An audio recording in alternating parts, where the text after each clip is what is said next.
The emergency broadcast crackled through the radio at exactly 6:47 a.m., interrupting the morning show that Marcus Williams had been only half listening to while brewing his coffee in his small apartment kitchen. The voice was steady but carried an unmistakable edge of panic, instructing all citizens to remain indoors and await further instructions from local authorities. Marcus set down his mug, his heart beginning to pound as he moved toward the window overlooking the street below. What he saw made his blood run cold. The normally bustling downtown street was in chaos. People were running in every direction, screaming, their faces twisted in terror. But it wasn't the fleeing people that froze Marcus in place, it was what they were running from. Stumbling figures moved with an unnatural, jerking gait, their clothes torn and stained with dark patches that could only be blood. He watched in horror as one of these figures caught up to an elderly man who had tripped on the sidewalk, and Marcus quickly stepped back from the window, his hands trembling. This couldn't be real. Things like this didn't happen in real life. But the screams from the street told him otherwise. Across town, in the community hospital where she worked as a nurse, Jennifer Hayes was experiencing her own nightmare. The emergency room had been manageable at first, a few bite victims, people with strange wounds they claimed came from attackers who seemed impervious to pain. Then the victims started dying. And then they started coming back. Jennifer had seen one patient flatline, watched the doctors call the time of death, and then witnessed that same patient's eyes snap open with a milky white film covering them before it lunged at the nearest intern. The hospital descended into pandemonium within minutes. Jennifer grabbed what supplies she could carry and ran, her nurse's training warring with her survival instincts. She had to get out, had to find safety, had to warn people. In the suburbs, former Army Sergeant David Torres was already moving into action. He'd recognized the signs immediately when his neighbor, sweet old Mrs. Patterson, had attacked her own husband in their front yard. David had served 2 tours overseas and had seen enough to know when a situation was beyond saving. He'd pulled Mr. Patterson into his house, barricaded the doors, and immediately started taking inventory of everything useful he had: food, water, tools, and yes, his carefully maintained collection of hunting rifles and ammunition. His military training kicked in automatically: assess the situation, secure the perimeter, establish communications, and find other survivors. His phone was already ringing off the hook, friends and family in various states of panic, but the cell network was becoming unstable. He knew it was only a matter of time before all modern conveniences failed. Meanwhile, in a high school on the east side of the city, teacher Raymond Cooper was shepherding a group of terrified students into the gymnasium. The outbreak had begun during second period, and the school had erupted into chaos. Raymond, a history teacher who had always been calm under pressure, had managed to gather 17 students ranging from freshmen to seniors, leading them away from the infected that had somehow gotten into the building. Among the students was his own daughter, Emily, a junior who was doing her best to help keep the younger kids calm despite her own fear. Also in the group was Tyler Jackson, the captain of the basketball team who had proven surprisingly level-headed in the crisis, and Madison Rivera, a quiet senior who had suggested they head for the gym because it had fewer entrances to defend. As the day wore on, these separate groups would face their own trials. Marcus Williams made the difficult decision to leave his apartment, realizing that being trapped on the 4th floor of a building with only one stairwell was a death sentence. He grabbed a baseball bat from his closet, filled a backpack with whatever food and water he could find, and made his way carefully down the stairs, his heart hammering with every step. Jennifer Hayes found temporary refuge in an abandoned pharmacy, using her medical knowledge to gather crucial supplies while avoiding the growing number of infected shambling through the streets. David Torres had fortified his home but knew it was only temporary. he needed to find other survivors, people who could work together to establish something more permanent. And Raymond Cooper stood guard at the gymnasium door, watching through the small window as shadows moved through the darkened school hallways, knowing that eventually they would have to leave this sanctuary and face whatever the world had become. None of them knew each other yet, but fate and necessity would soon bring them together in ways they couldn't imagine, forging bonds that would be tested by the greatest threat humanity had ever faced. The sun climbed higher in the sky, but it brought no comfort to the city that was rapidly falling into ruin. Black smoke rose from several buildings where fires had broken out, and the sounds of car alarms, screams, and inhuman moaning created a symphony of horror that echoed through the streets. Marcus Williams had made it to the ground floor of his apartment building, his knuckles white around the grip of his baseball bat. The lobby was empty except for the body of his neighbor, Mr. Chen, sprawled near the mailboxes in a pool of blood that was already drying. Marcus forced himself to look away and focus on survival. Through the glass doors, he could see the street was less crowded now, though whether that was because people had found shelter or met darker fates, he didn't want to contemplate. He needed supplies, more than the meager contents of his backpack, and he needed them soon. Across the street stood a small convenience store where he'd bought coffee and snacks countless times. The door hung open, and he could see it had been ransacked, but there might still be something useful inside. Taking a deep breath, Marcus pushed through the apartment building's doors and sprinted across the street, his legs pumping as adrenaline surged through his veins. He'd almost made it when he heard the growl, low, wet, and entirely wrong sounding.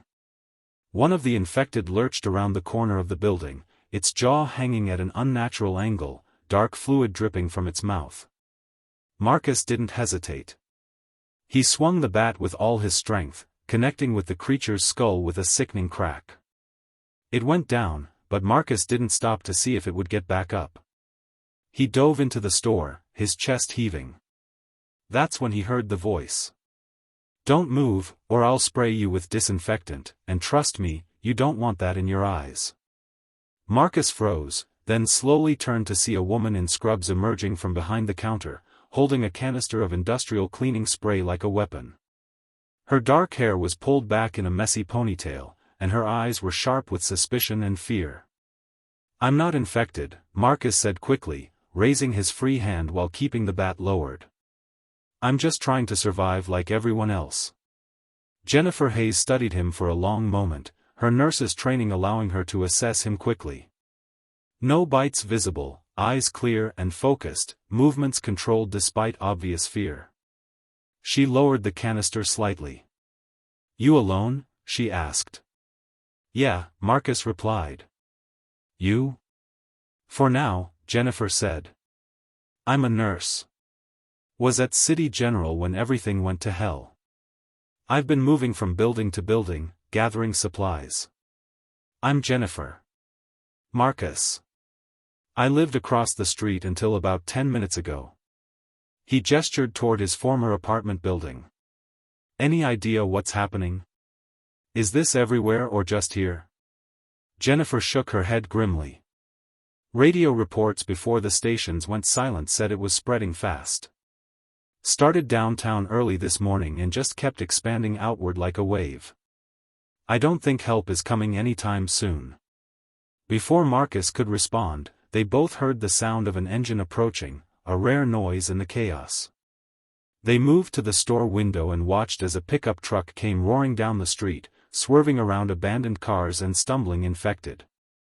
The truck screeched to a halt in front of the store, and a Hispanic man in his 40s jumped out, a rifle slung over his shoulder. "Anyone alive in there?" he called out, his voice carrying the tone of someone accustomed to command.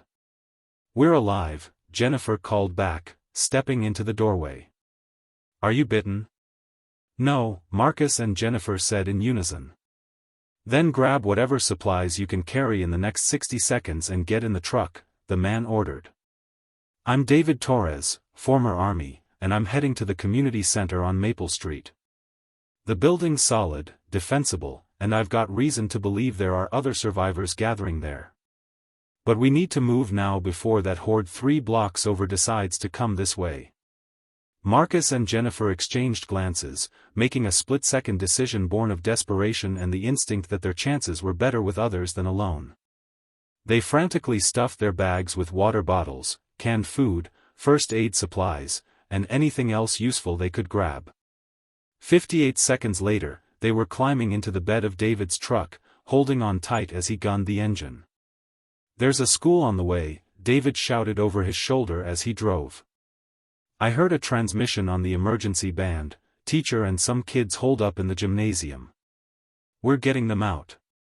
The truck wove through the obstacle course of abandoned vehicles and wandering infected, David's military training evident in his confident maneuvering. Within minutes, they pulled up to Riverside High School, and the scene was grim. Dozens of the infected surrounded the building, clawing at doors and windows. "How are we supposed to get in there?" Marcus asked, gripping his bat. David reached behind the seat and pulled out two more weapons, a crowbar and a machete. "Carefully," he said with a grim smile. "Jennifer, you know how to drive a truck?" "Yes," she replied, though her hands shook slightly. "Good. You stay here, engine running. When we come out with those people, you be ready to move. Marcus, you're with me. We go in fast, get to the gym, and get out faster. No heroes, no unnecessary risks. Understood?" Both Marcus and Jennifer nodded, and as David and Marcus approached the school side entrance, battling through the infected that noticed them, Jennifer gripped the steering wheel and prayed they'd all make it out alive. Raymond Cooper had lost track of time in the darkened gymnasium, though the watch on his wrist told him it was only early afternoon. It felt like days had passed since the world had made sense. He stood near the door, peering through the small reinforced window at the hallway beyond, where shadows moved with that distinctive jerking shuffle of the infected. Behind him, 17 young voices whispered nervously, some crying softly, others maintaining an eerie silence born of shock. His daughter Emily sat with a group of younger students, telling them stories in a hushed voice to keep them calm, while Tyler Jackson and Madison Rivera worked together to stack bleachers and equipment into makeshift barriers. "Mr. Cooper," Madison called out quietly, "we've got maybe 3 bottles of water left and no food. Some of the kids are getting really thirsty." Raymond nodded grimly. They'd raided the coach's office and found a small emergency supply, but it was never meant to sustain 19 people. "Ration it carefully. Small sips only for anyone who absolutely needs it." Tyler jogged over, his basketball jersey soaked with sweat despite the growing cold in the unheated gym. "I've been thinking, Mr. Cooper. The cafeteria is just down the hall and around the corner. There's got to be food and water there. I'm fast, I could make it." "Absolutely not," Raymond said firmly. "We don't know how many of those things are between here and there, and I'm not losing any of you." "But we can't just stay here and dehydrate," Tyler argued, frustration evident in his voice. "Eventually, we'll be too weak to defend ourselves anyway." Before Raymond could respond, a different sound cut through the air, loud crashes and what sounded like fighting coming from somewhere in the school. Everyone in the gym fell silent, fear etched on their faces.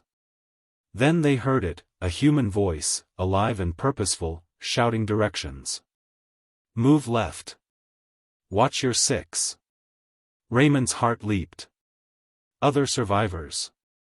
He pressed his face to the window and saw 2 men fighting their way down the hallway, one Hispanic and clearly military in his movements, the other younger and less trained but swinging a baseball bat with desperate determination. They were heading toward the gymnasium. "Everyone get ready," Raymond called out. "We may have a way out of here. Tyler, Madison, help me with this door." The infected in the hallway had noticed the 2 men as well, converging on them from both directions.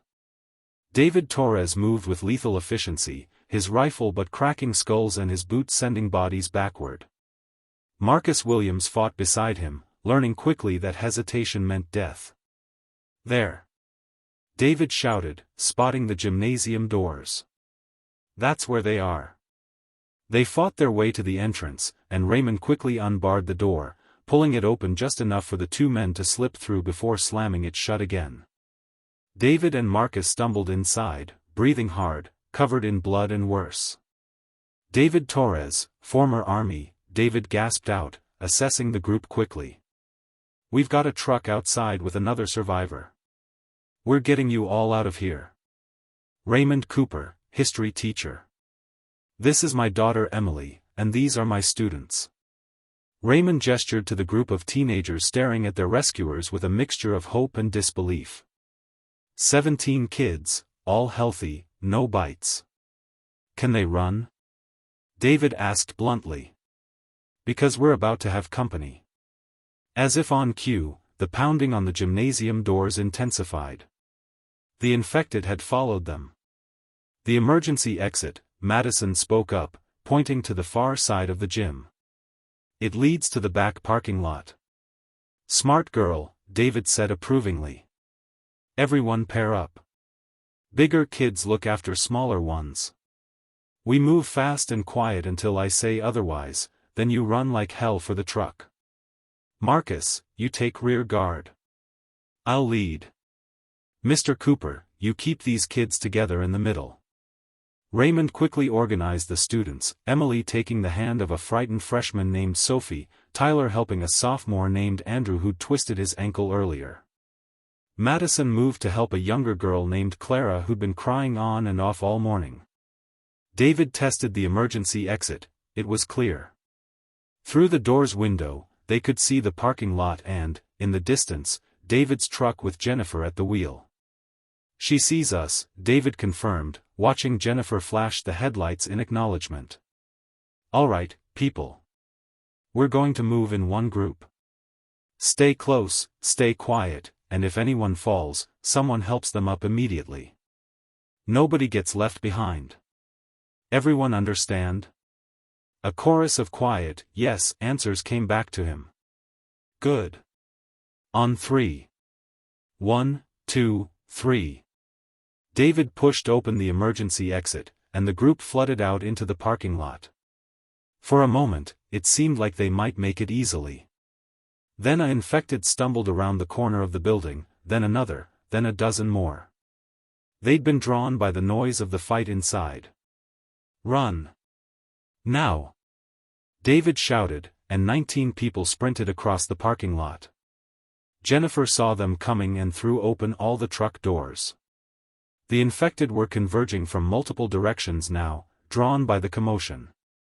David dropped to one knee and fired his rifle, carefully placed shots dropping the closest threats. Marcus swung his bat at one that got too close to the running students, while Raymond pulled a fire extinguisher from the school wall and used it as a club. Tyler, despite his fear, stopped to help young Andrew who was struggling with his injured ankle, literally carrying the smaller boy the last 20 yards. Emily and Madison made sure the younger students got into the truck first, counting heads even in the chaos. 15, 16, 17, Madison counted.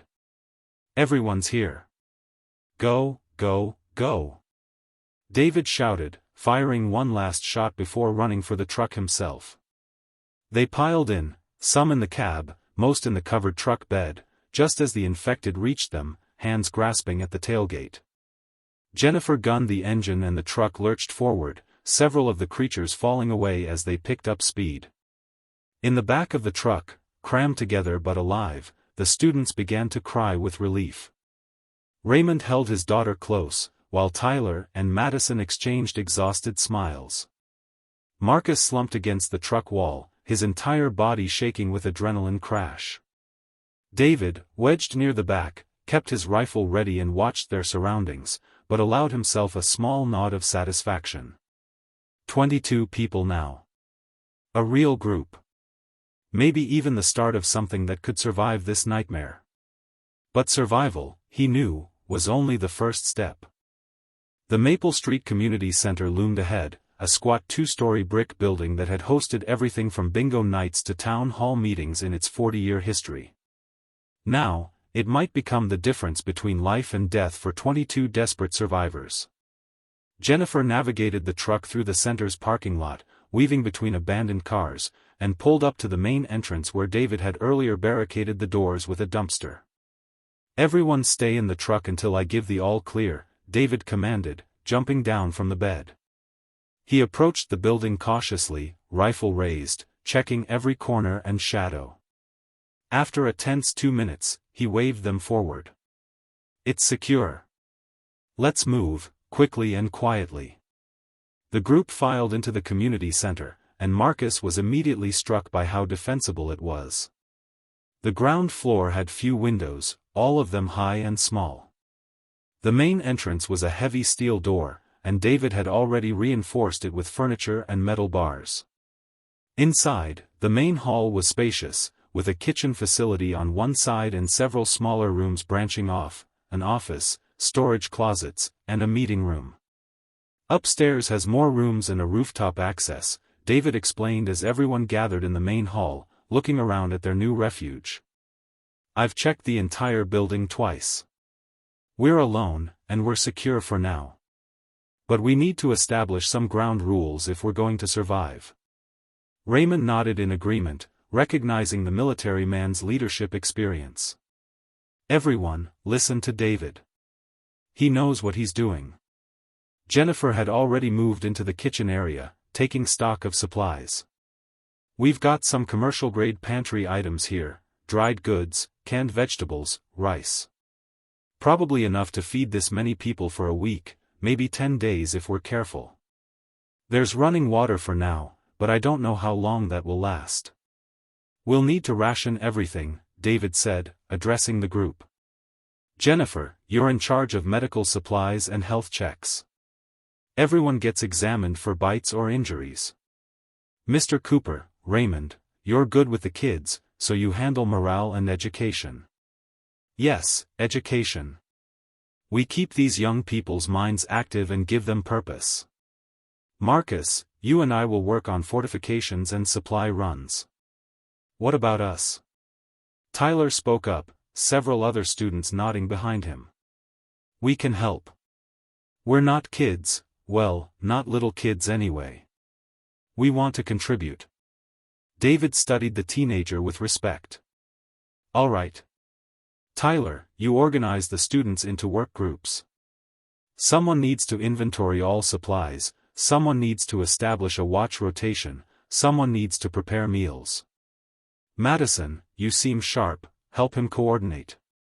Madison nodded, already pulling a notebook from her backpack to start making lists. Emily stepped forward as well. "I took a first aid course last summer. I can help Jennifer with medical stuff." Over the next few hours, the community center transformed from an empty building into a functioning survival base. The students, given purpose and responsibility, threw themselves into their tasks with surprising maturity. Young Sophie and Clara, the two youngest at 14, took charge of organizing the sleeping areas using blankets and cushions found in storage. Andrew, despite his injured ankle which Jennifer had wrapped, worked with another student named Marcus Chen to catalog every item in the pantry. Tyler and a quiet senior named James Porter established a watch schedule, positioning observers at the upstairs windows where they could see approaching threats. Marcus Williams found himself working alongside David to reinforce the entrances, learning quickly from the veteran's expertise. "You did good out there today," David said as they moved a heavy filing cabinet against a side door. "Never held a weapon before this morning, had you?" "Baseball bat in a company softball game, that's about it," Marcus admitted. "I'm an accountant. Was an accountant. I have no idea what I am now." "A survivor," David said firmly. "That's what you are. That's what we all are. And we stay survivors by staying smart, staying together, and staying ready." Meanwhile, in the kitchen, Jennifer was conducting her medical examinations with Emily's assistance. Each person was carefully checked for bites, scratches, or signs of infection. So far, everyone was clean except for minor injuries, Andrew's ankle, some cuts and bruises, and one student named Rachel Kim who had a nasty scrape from diving under a desk during the initial outbreak. "You're doing really well with this," Jennifer told Emily as the girl carefully cleaned Rachel's wound. Have you thought about nursing as a career? I was actually thinking about medicine, Emily replied. Though I guess career planning seems kind of funny right now, doesn't it? Like, will there even be colleges after this? Jennifer paused, measuring her words carefully. I don't know what the world is going to look like when this is over. But I do know that doctors and nurses will be needed more than ever. Skills like this, they matter. Maybe now more than they ever did before. As evening approached, Raymond stood on the roof with David, looking out over the city. Fires still burned in the distance, and the streets below showed occasional movement, the shambling figures of the infected wandering aimlessly. How long do you think we can hold out here? Raymond asked quietly. Honestly? Maybe 2 weeks with careful rationing, David replied. But that's not the real question. The real question is what comes after. What do you mean? This isn't going to just blow over, Raymond. Whatever this is, it's changed everything. Eventually, we'll need more than this building. We'll need a real plan for long-term survival, sustainable food sources, water purification, medical supplies, maybe even contact with other survivor groups. Raymond was quiet for a moment, watching the sun begin to set over the ruined city. You've been thinking about this systematically, haven't you? This isn't just about getting through today. Old habits, David said with a tired smile. Army taught me to think 3 steps ahead. Right now, step 1 is survive the immediate crisis. Step 2 is establish a secure base, which we've done. Step 3 is reconnaissance and expansion. We need to know what's out there, what resources are available, and if there are other survivors we can connect with. That means going back out there, Raymond said, not quite making it a question. Eventually, yes. But not yet. First, we rest, we organize, and we prepare. Tomorrow, we start training anyone willing to learn basic defense and survival skills. We do this right, Raymond. We give these kids a fighting chance. Below them, in the main hall, the survivors gathered for their first meal together.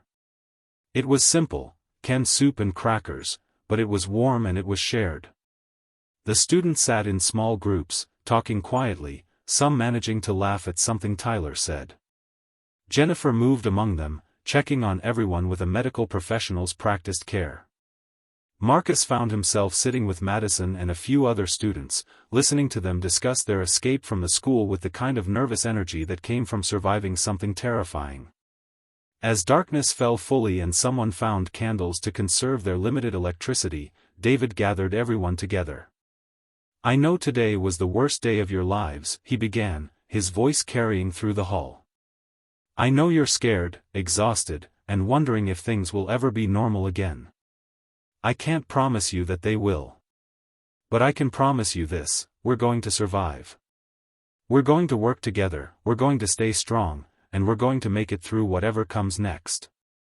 Everyone in this room has a purpose. Everyone matters. And nobody faces this alone. We're a team now, and teams survive. A murmur of agreement rippled through the group, fragile hope kindling in frightened hearts. But outside, in the growing darkness, the infected continued their aimless wandering, and in the distance, something else stirred, something that moved with more purpose than the shambling dead, something that suggested this nightmare was far from over. The third day in the community center dawned cold and gray, a morning fog rolling through the city streets and shrouding the world in an eerie stillness.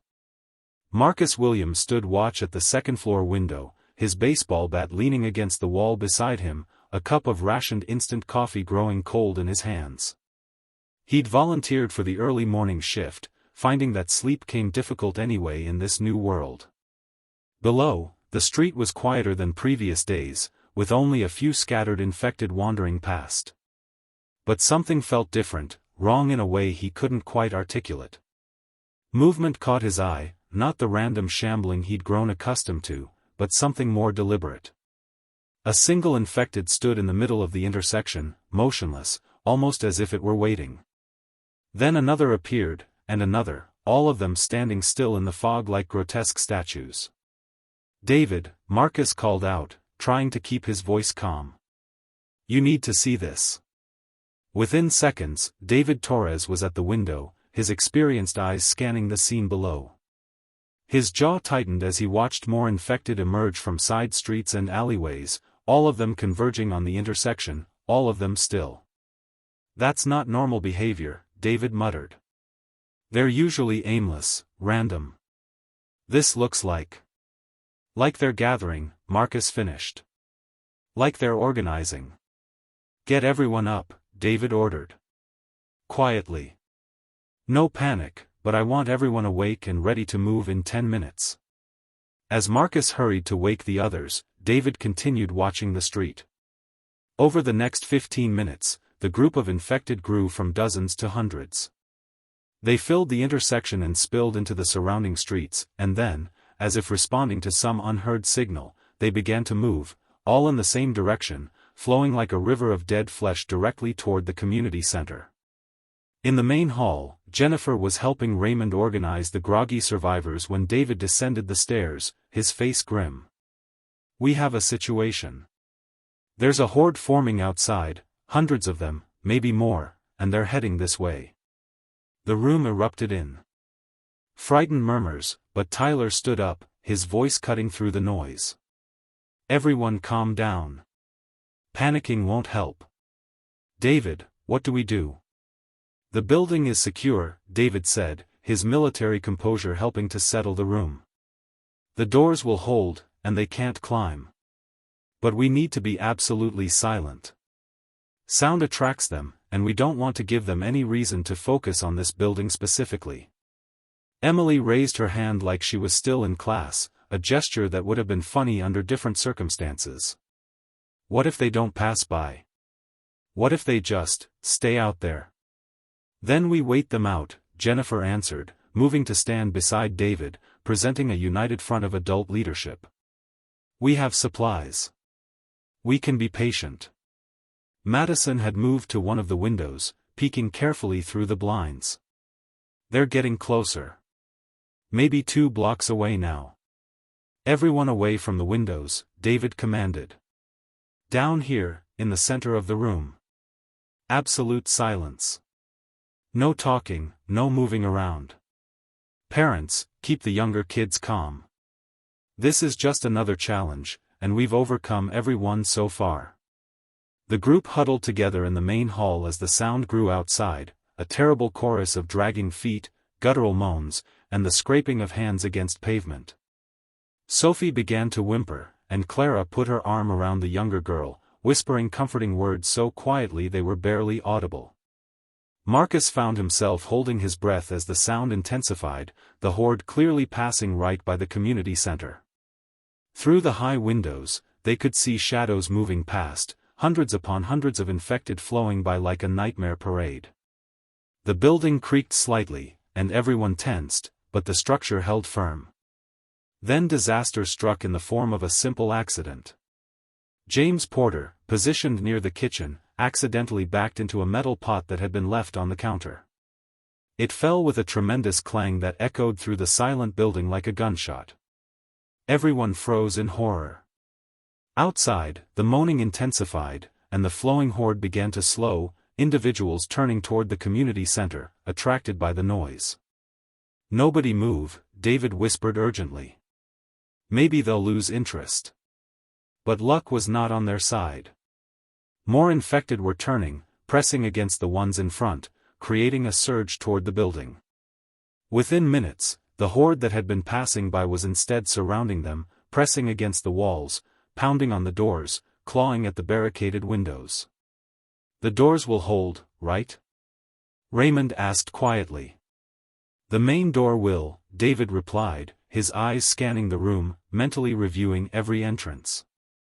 "But we've got that side emergency exit, the back loading dock door," and a tremendous crash interrupted him as something heavy slammed against the loading dock entrance. The barricade David had built there shuddered but held. Another crash, then another, as the infected threw themselves against every possible entry point. "Upstairs," Jennifer said suddenly. If they get in, we go to the roof. No, David cut her off. We get trapped on the roof, we're dead. We need a different plan. Tyler was at the window again, ignoring the order to stay back, his face pressed to the glass. There's so many of them. They just keep coming. Where are they all coming from? Madison joined him, her analytical mind working despite her fear. They're not random. Look at how they're moving. It's like they're being drawn here specifically, like something is calling them. That's impossible, Marcus said. They're just dead bodies, they don't have intelligence or communication or, do we really know what they have? Madison challenged. 3 days ago, the dead rising was impossible. Maybe we need to stop assuming we understand anything about this. Another tremendous impact against the loading dock door, and this time they heard the sound of wood splintering. David made a decision. Alright, we're not waiting to find out if these doors hold. We're doing a controlled evacuation.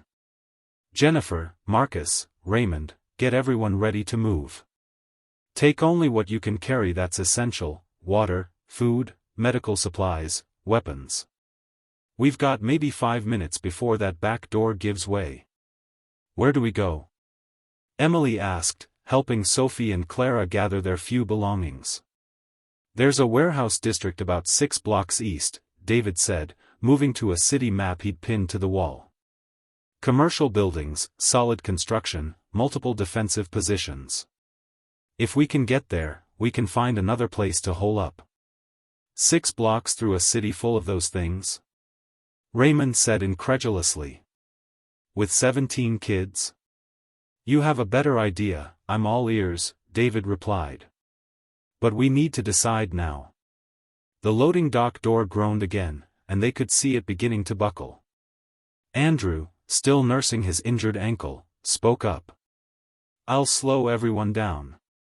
Maybe if I stay here, make noise, draw them to one side of the building, the rest of you could. Absolutely not, Jennifer said firmly. We leave together or not at all. Tyler, you and James help Andrew.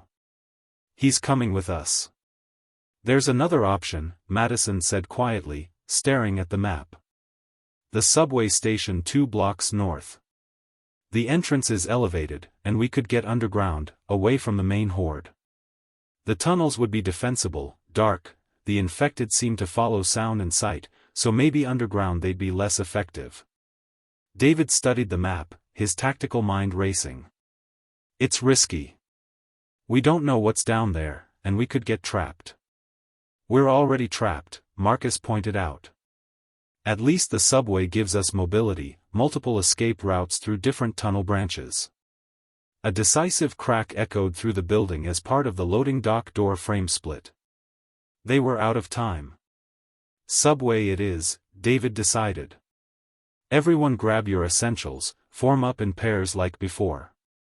We go out the front entrance while the main horde is focused on the back. We move fast, we move quiet, and we stick together.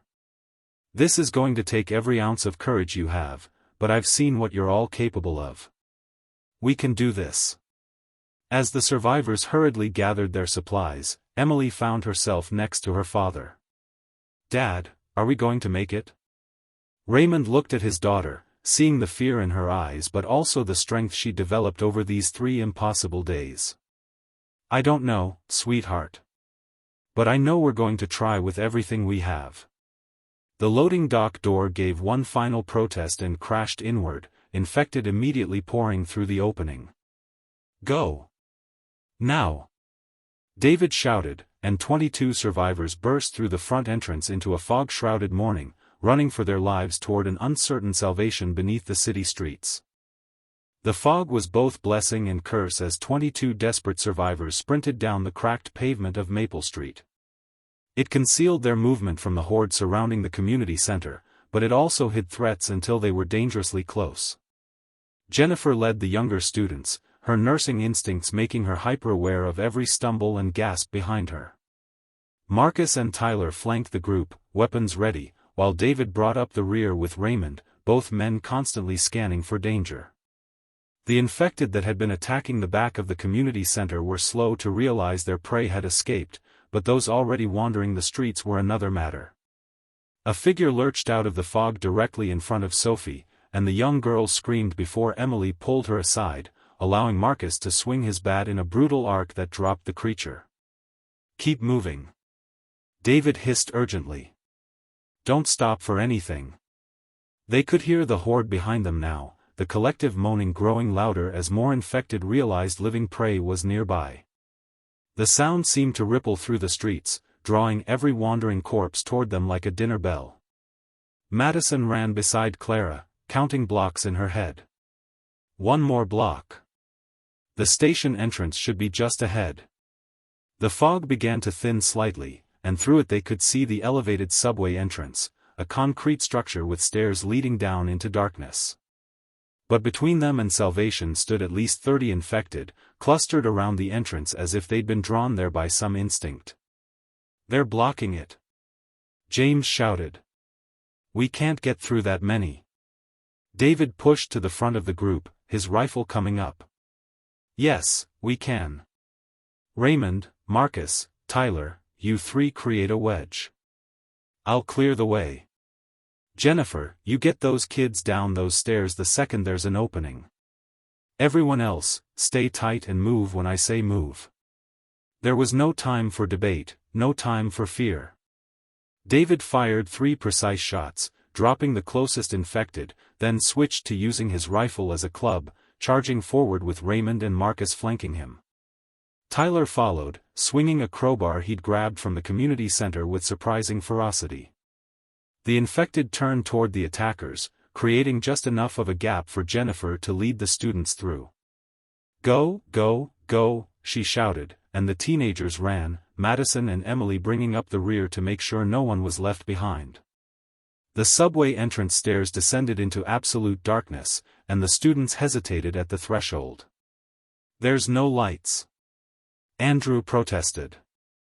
"There's no choice," Emily countered, pulling a small flashlight from her backpack, a lucky find from the community center. The beam cut through the darkness, revealing stairs covered in debris and disturbing dark stains. Behind them, the sounds of combat and approaching horde left no room for hesitation. The students descended into the darkness. David, Marcus, Raymond, and Tyler fought their way to the entrance, then turned and ran down the stairs, the infected stumbling after them. In the darkness of the subway station, the group converged, everyone breathing hard, several crying from fear and exertion. David quickly assessed their position using a larger flashlight he'd been carrying. The subway platform stretched out before them, empty of trains but littered with abandoned belongings, purses, phones, bags dropped in panic when the outbreak had begun. The tunnel mouths on either end of the platform gaped like the mouths of enormous beasts, disappearing into impenetrable darkness. "Lights off except for one," David commanded. "We need to conserve batteries and not advertise our position." Emily kept her small flashlight on, the single beam creating a small circle of illumination in the vast darkness.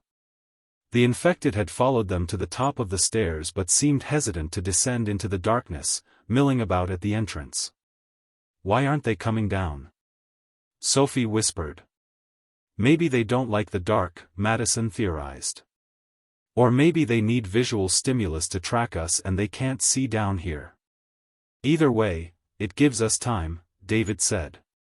"But we can't stay here on the platform. We're too exposed. We need to move into the tunnels, find a maintenance area or station office where we can secure ourselves." "Which tunnel?"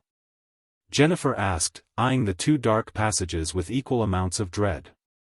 Raymond moved to a faded subway map on the wall, using Emily's flashlight to examine it. "Northbound tunnel leads to Central Station, a major hub. More space, more potential resources, but also likely more infected. Southbound goes to smaller stations but eventually connects to the warehouse district." "Southbound," David decided. "We stick to the original plan. We get to the warehouse district, find a secure building, regroup." The group formed up again, this time in a tighter single-file line with the light in the middle. David led with his rifle, Marcus behind him with the bat, then the students in pairs, with Jennifer in the middle providing medical presence, and Raymond and Tyler bringing up the rear. They entered the southbound tunnel, and the darkness swallowed them whole. The single flashlight beam seemed pathetically small against the oppressive black. The tunnel was cold and smelled of oil, metal, and something organic and rotting that no one wanted to think about too hard. Their footsteps echoed strangely, making it difficult to determine if they were hearing their own sounds or something else moving in the darkness. They'd been walking for maybe 10 minutes when Emily's flashlight beam caught something that made her gasp, a body on the tracks, or what remained of one. It was impossible to tell if it had been infected or a victim, but it was clear the person had been down here when everything went wrong. "Keep moving," Jennifer said gently, though her own voice shook slightly. "Don't look. Just keep moving." The tunnel seemed to stretch on forever. Some of the students began to cry quietly, exhaustion and fear overwhelming their brave fronts. Then Sophie spoke up, her young voice cutting through the darkness. "I hear something. Behind us." Everyone stopped, holding their breath. In the silence, they could hear it, footsteps, multiple sets, echoing through the tunnel from the direction they'd come. Not the shambling drag of infected, but the purposeful stride of something else. "Could be other survivors," Marcus suggested hopefully. "Could be," David agreed, though his tone suggested he wasn't taking chances. "But we're not waiting to find out. Double time, everyone. Move faster." They increased their pace. Nearly jogging through the darkness, the beam of light bouncing crazily off tunnel walls. Behind them, the footsteps grew closer, and now they could hear voices, human voices, rough and aggressive. "There. I saw a light up ahead," an unknown voice called out. They went into the tunnels. "Who are they?" Rachel Kim whispered urgently. "I don't know, but anyone moving through these tunnels this confidently isn't someone we want to meet," David replied grimly. "They might be dangerous. Keep moving." The tunnel began to curve, and ahead they could see a faint suggestion of lighter darkness, another station platform. "There." Raymond pointed. "We can exit the tunnel, maybe lose them in the station." They burst onto the platform of what a sign identified as Commerce Street Station. Unlike the previous platform, this one wasn't empty. Makeshift shelters had been constructed from debris, and the walls were covered in spray-painted warnings: "Dead Walk, No Refuge, Turn Back." "Someone was here," Madison observed, examining the shelters. "Recently, too. These are organized, purposeful." "And they left," Jennifer noted. "Which means something made them abandon a relatively secure position." "No time to figure out what," David said, hearing the pursuing voices growing closer in the tunnel. "We need to find the exit and get to street level." They located the stairs and began climbing, but halfway up, Tyler suddenly stopped, grabbing David's arm. "Wait. Listen." From above, filtering down through the stairwell, came the unmistakable sound of moaning, lots of moaning. The street level was full of infected. Behind them, the voices in the tunnel were getting closer, and they could now see flashlight beams cutting through the darkness. "We're trapped," Emily said, the reality of their situation sinking in. "Between whoever's following us and the infected above." David's mind raced, then his eyes fell on a service door in the station wall, marked, "Maintenance Personnel Only." He tested it, locked, but old. "Marcus, help me with this." Together, they slammed their shoulders against the door. Once, twice, and on the third impact, the old lock gave way and the door crashed open, revealing a narrow maintenance corridor lined with pipes and electrical conduits. "Inside, everyone, now," David commanded. The group piled into the corridor just as the pursuing voices reached the platform. Through the closing door, they caught a glimpse of their pursuers, 5 rough-looking men carrying weapons, their clothes dirty and their expressions hard. "There." The maintenance corridor, one of them shouted. David and Raymond braced themselves against the door, but there was no lock on this side. "We can't hold this forever," Raymond grunted as the men began pounding on the other side. "We need another way out." Jennifer was already moving down the corridor with the students, her light revealing that it branched and twisted through the guts of the subway system. "Here. Another door." The corridor opened into a larger maintenance room filled with old equipment, tools, and, most importantly, another exit on the far side. The group rushed through as David and Raymond released the door and ran after them, the angry shouts of the pursuing men echoing behind them. They found themselves in another tunnel, but this one was different, smaller, older, with brick walls instead of concrete. Storm drain system, Marcus realized. These run all under the old part of the city. "Can you get us to the warehouse district?" David asked. Marcus thought for a moment, trying to recall the city layout. "Maybe. If we head east and slightly north, we should come up somewhere in that area."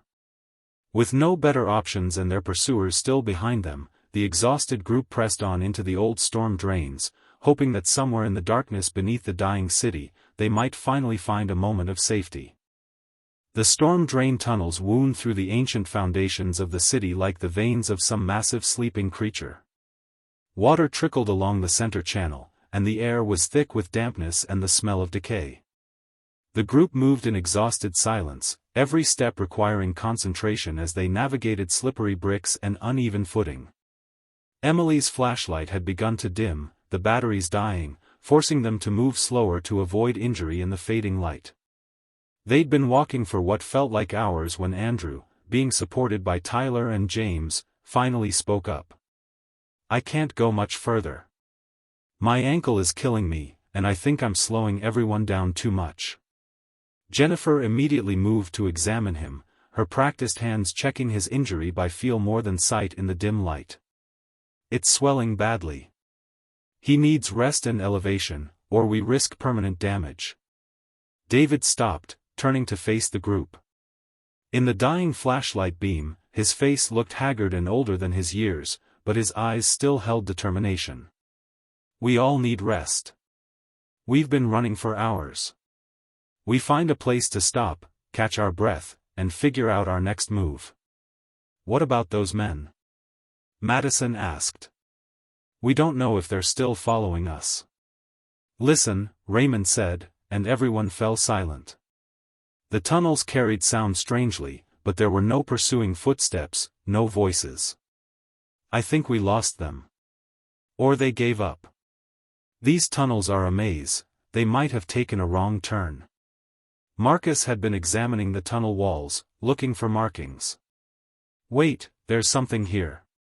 Street names painted on the bricks. This says Warren Street. That's in the warehouse district." Hope flickered in the group for the first time in hours. "We made it?" Sophie asked, hardly daring to believe. "We're close," Marcus confirmed. "If we follow this tunnel north for maybe another 10 minutes, there should be an exit grate near the old Fisher warehouse. I used to work in this district before all this."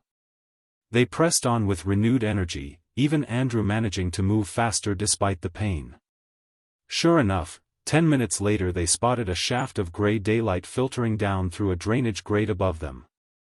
David climbed the rusty ladder first, carefully scanning the street above through the grate openings. "Clear. No movement. I'm going up." He pushed the grate aside and pulled himself onto the street, rifle at the ready. After a moment, he called down softly, "Come on up." Quickly and quietly. One by one, the survivors emerged from the underground, blinking in the late afternoon light. They found themselves in an alley between two massive brick warehouses, exactly as Marcus had predicted. The area was eerily quiet, with none of the infected immediately visible. The Fisher warehouse, Marcus pointed to the larger of the two buildings. 4 stories, solid construction, loading docks, and upper floors that were converted to storage units. Multiple exits, good sight lines. David nodded approvingly. "Let's check it out." They approached cautiously, but the warehouse appeared abandoned. The main entrance had been broken open days ago, but inside they found a vast space filled with pallets, shipping containers, and industrial equipment, a maze of potential defensive positions.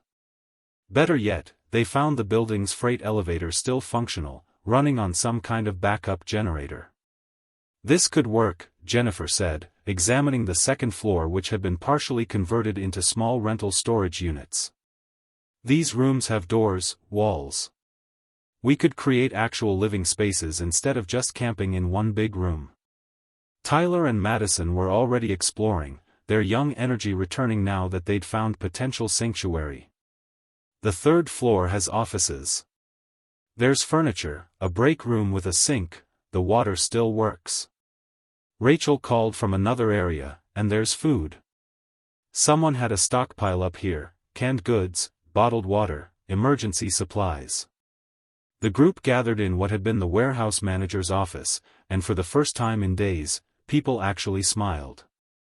The supplies weren't extensive, but combined with what they'd carried from the community center, they had enough for at least 2 weeks. As they began to settle in, dividing into the various storage units and offices to create personal spaces, David called together what had become their leadership group, Jennifer, Raymond, Marcus, and the older students Tyler and Madison. "We've survived the first crisis," David began, spreading a city map across a desk.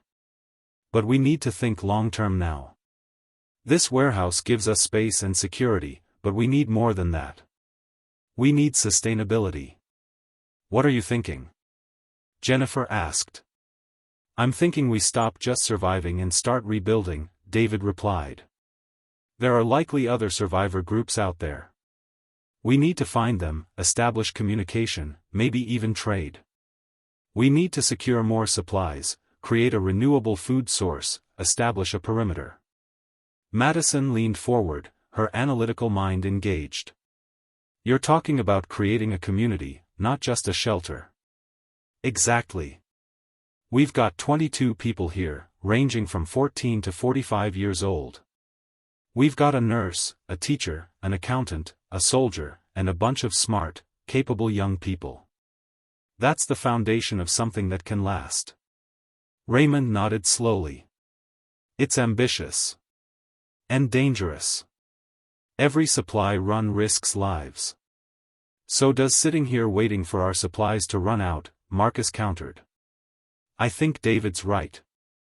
We've proven we can work together, that we can survive. Maybe it's time to prove we can do more than that." Over the next week, the warehouse transformed. Tyler and James led groups of students in reinforcing the ground floor entrances, creating multi-layered barriers that could be opened for controlled access but would hold against infected. Madison organized a library of useful books scavenged from nearby buildings, medical texts, survival guides, even novels for morale. Emily worked alongside Jennifer, her medical knowledge growing daily as they treated minor injuries and illnesses with their limited supplies. Raymond established a school of sorts, keeping the younger students' minds active with lessons drawn from their current reality, practical mathematics for rationing, science lessons about disease and decomposition, history lessons about human civilians in crisis. Marcus discovered he had a talent for scavenging, leading careful supply runs to nearby buildings and returning with everything from blankets to tools to, on one memorable occasion, a small portable generator. Sophie and Clara, the youngest, found purpose tending to a small rooftop garden they'd started with seeds from a raided hardware store, a tiny gesture toward a sustainable future. On the 8th day in the warehouse, David stood on the roof at dawn, looking out over the city. The fires had mostly burned out now, and the streets were quieter.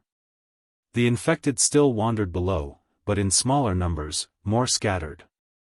Movement caught his eye, not the shambling of the dead, but the purposeful movement of the living.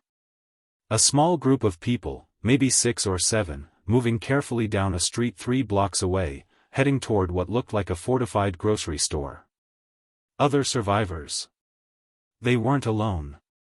Jennifer joined him on the roof, 2 cups of carefully rationed coffee in her hands. She passed one to him and followed his gaze. "Is that Survivors, David confirmed. Another group, looks organized. They've set up in that grocery store. Should we make contact? David considered the question carefully. Not yet. Let's observe for a few days, make sure they're the right kind of people. Those men in the subway reminded me that not everyone is going to handle this crisis by building communities. Some people see it as an opportunity. Below them, the warehouse was coming to life. They could hear Tyler organizing the morning watch rotation, Rachel starting breakfast preparations in the makeshift kitchen they'd established, Raymond's voice carrying as he began the day's lessons. You know what amazes me? Jennifer said softly. 3 weeks ago, these were just normal people living normal lives. Now look at them. They've become something extraordinary. David nodded. Crisis reveals character. It doesn't create it, just reveals what was always there. These people always had this courage, this resilience. They just never needed it before. What happens next? Jennifer asked. Next, we keep building. We establish contact with other good survivor groups. We clear the surrounding blocks of infected, expand our safe zone. We turn this warehouse into a real home, maybe even the center of something bigger, a new community built by people who refuse to give up. Emily emerged onto the roof, carrying a small tomato plant they'd been nursing. Look!